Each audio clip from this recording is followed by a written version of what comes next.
This video is on the efficient frontier.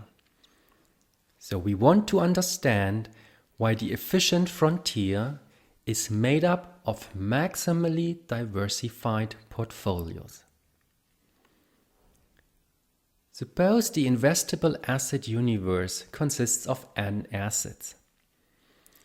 Investing in only a single asset is inefficient because holding a portfolio of assets eliminates asset-specific risks and earns therefore higher risk-adjusted expected returns.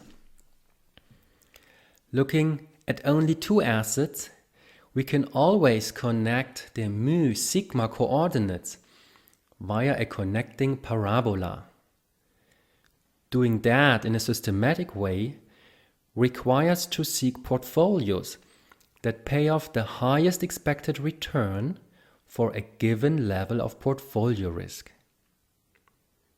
As a result, one obtains portfolios which in the mu-sigma diagram build an upward-sloping concave frontier, which is called efficient frontier.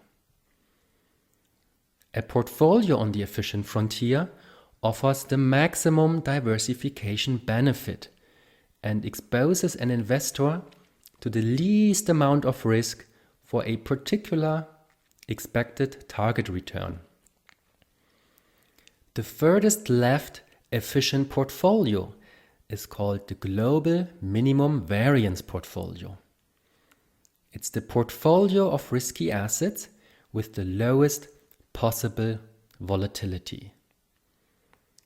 Last not least, looking at the graph makes it obvious that a smart investor would always hold an efficient portfolio and never an inefficient one. Got feedback? We would love to hear it. Please drop us a line. And if you liked the video, give it a thumbs up. And don't forget to subscribe to the channel.